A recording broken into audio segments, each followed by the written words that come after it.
Инстаграмдағы алаяқ 10-шы бөлім.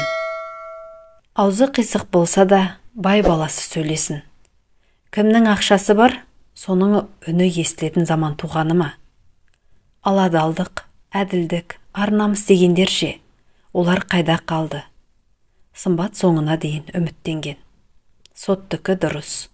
Ол тек дәлелге сүйеніп, шешім шығарды. Бұл жерде кінә әйелдің өзінен. Аңғалдығы ма, надандығы ма, өзінің ақ екенін соттың алдында дәлелдей алмады. Уайым құшағында ойланып отырған. Сот мырза да кеңседен шығып, көлігіне қарай аяңдап бара жатыр екен. Сымбатты көзі шалт бұрылды. Айналайын қарындасым, айтқаныңның бәрі дұрыс. Қапа болма, әттең қолыңда дәлелің жоқ. Қолыңда тым құрығанда бір жапырақ дәлелің болғанда, әлгілерді бұлтартпас едім. Қам жеме.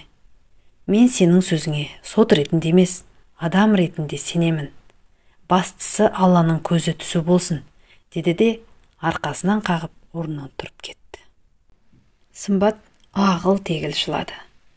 Әйтпесе, өзіне өзі сенбей қалғандай еді. Өзінің ақтығын тек жүрегі мен бір Алла біледі. Адамдар айтса айта берсін, қараласа қараласын, күйе жақса жақсын, қорықпайды.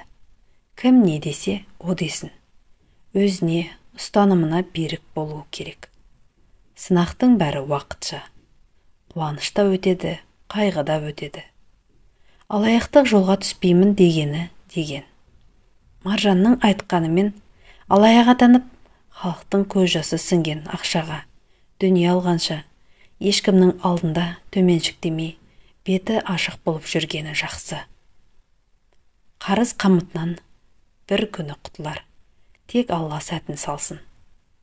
Қарыз сұрамаған бір ғана туысы қалған. Ол туған бөлесі Әсемгүл еді. Сымбат Әсемгүлдің үйіне барды. Ойында бір жоспары бар. Әсемгүл Сымбатты құшақ жая қарсы алады.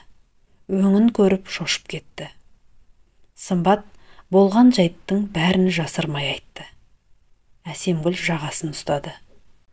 Не күйге тап болғансың, әбден былыққа батыпсың ғой деп басын шайқады. Әсемгүл, маған ақша берші, 50 000 теңге. Сенде бар екенін білем, маған сенші.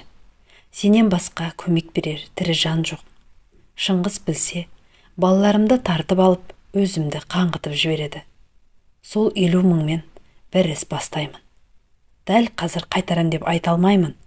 Ісім жүрген соң шетінен беріп қайтарып тастаймын, деді Сымбат. Әсемгүл, жинап жүрген ақшам бар, бірақ өзіме қатты керек деді. Өтінем, жалынам, маған көмектесші, деді Сымбат.